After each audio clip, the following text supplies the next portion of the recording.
Hey there, eh? Welcome back to another episode of Global Affairs with a Twist. Today we're diving into a topic that's got everyone from politicians to poutine lovers on edge. It's your friendly neighborhood British comedian here, ready to break down the complexities of international trade with a dash of humor and a sprinkle of sarcasm. Today, we're talking about something truly terrifying: the potential collapse of trade between Canada and America.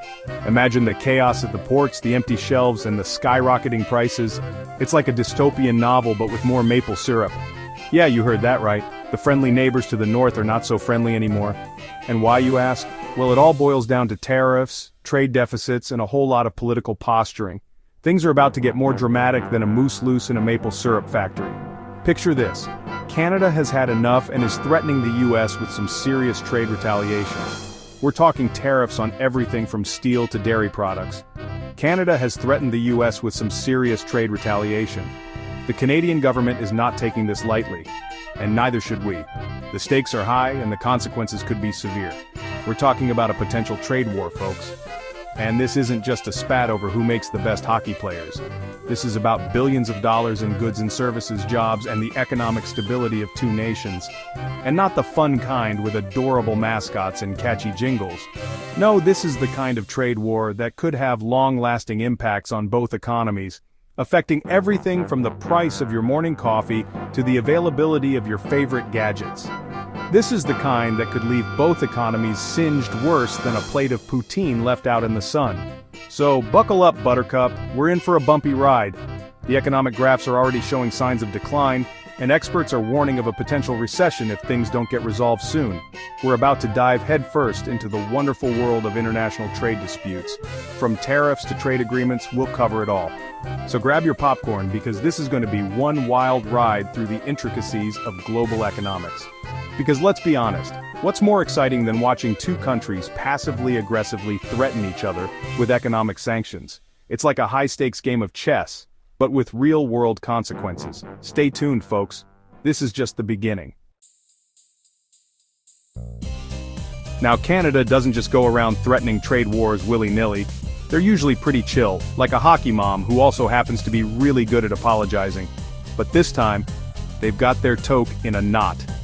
Why, you ask? Well, it seems our old pal, the former guy, the one with the hair and the penchant for tariffs, might be making a comeback. And with him comes the potential for some serious trade shenanigans. You see, the former president was a big fan of tariffs. He slapped them on everything from steel to solar panels, much to the chagrin of, well, pretty much everyone. And Canada, being America's friendly neighbor to the north, was often caught in the crossfire. Remember that time in 2018 when the former president decided to impose tariffs on Canadian steel and aluminum? Yeah, good times. He claimed it was a matter of national security because apparently Canada was going to invade us with sporks and beer cans.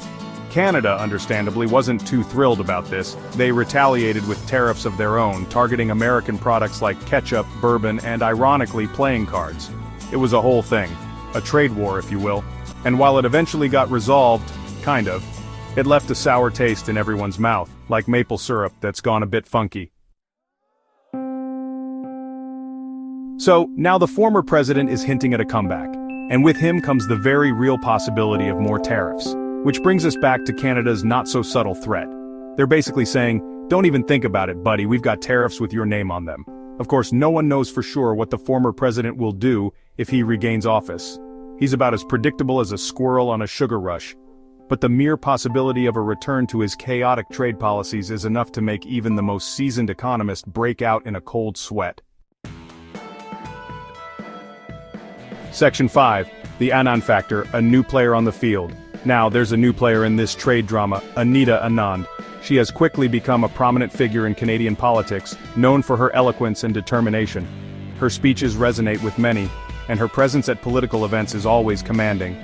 She's Canada's Minister of Transport, which you might think has nothing to do with trade. But you'd be wrong. The transport sector is crucial for trade, as it involves the movement of goods across borders, the efficiency of supply chains, and the infrastructure that supports these activities. You see, in the world of international diplomacy, everything is connected. The decisions made in one sector can have ripple effects across others. Transport policies can influence trade routes, tariffs, and even international relations. Anand's role, therefore, is pivotal. Anand is a rising star in Canadian politics. Her journey from a law professor to a key political figure is inspiring. She has shown that with intelligence, hard work, and a clear vision, one can make a significant impact. She's smart, she's tough, and she's not afraid to stand up for Canada's interests. Her determination is evident in her stance on various issues from national security to economic policies.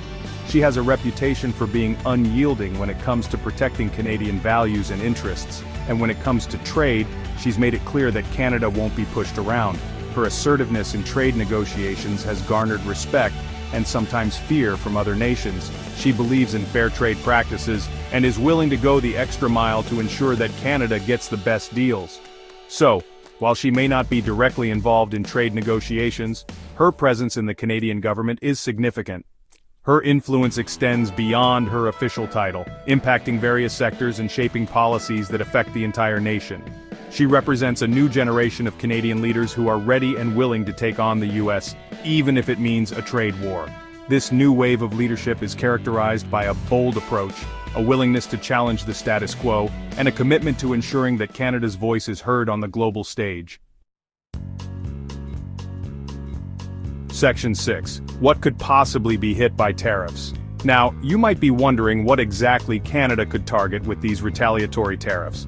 Well, the short answer is, a lot of things. They could go after American agricultural products like wheat, corn, or beef. They could target manufactured goods like cars, machinery, or aircraft. Or, they could get really creative and go after things that are near and dear to the American heart. Like, say, baseball bats, Hollywood movies, or, dare I say it, even those little marshmallow Santa Clauses that appear every Christmas. The point is, Canada has a lot of options, and they're not afraid to use them.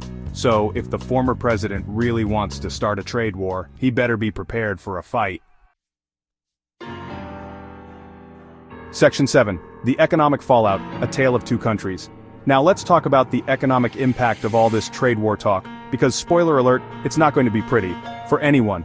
If the US imposes tariffs, Canada will retaliate, that much is certain. And then what? Well, then we enter a world of economic uncertainty where prices go up, businesses suffer, and consumers get screwed. The US economy might be bigger, but Canada is no slouch.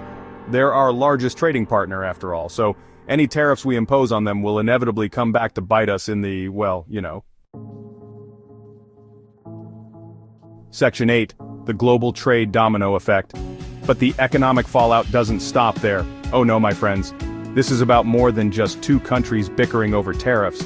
This is about the global trading system, a system that, for all its flaws, has helped to lift millions of people out of poverty and create a more interconnected world. When two of the world's largest economies start throwing up trade barriers, it sends a dangerous message to the rest of the world. It says that protectionism is back in vogue, that it's okay to put your own narrow interests ahead of the global good. And that, my friends, is a very slippery slope. Because once you start down that path, it's hard to turn back. Section 9. The future of NAFTA 2.0- more like NAFTA O. And what about NAFTA 2.0, you ask?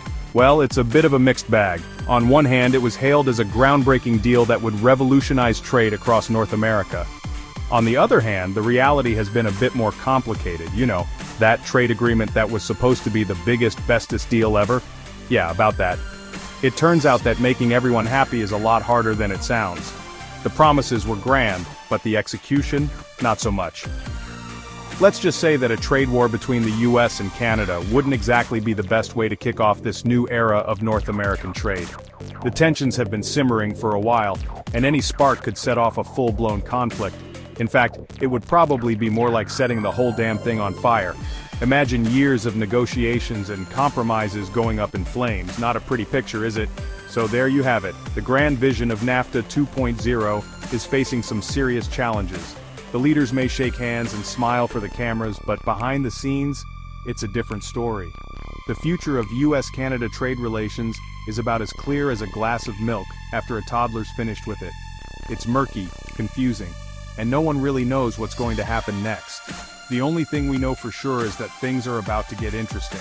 Analysts are predicting a roller coaster ride for the economies involved, with potential ups and downs that could affect millions of people. And by interesting, I mean potentially disastrous. We're talking about economic downturns, political crises, and a whole lot of uncertainty. It's like watching a natural disaster unfold in slow motion, but hey, at least we'll have plenty of poutine and maple syrup to drown our sorrows in. Cheers, eh? In times of trouble, sometimes all you can do is find comfort in the little things. So here's to hoping for the best, but preparing for the worst.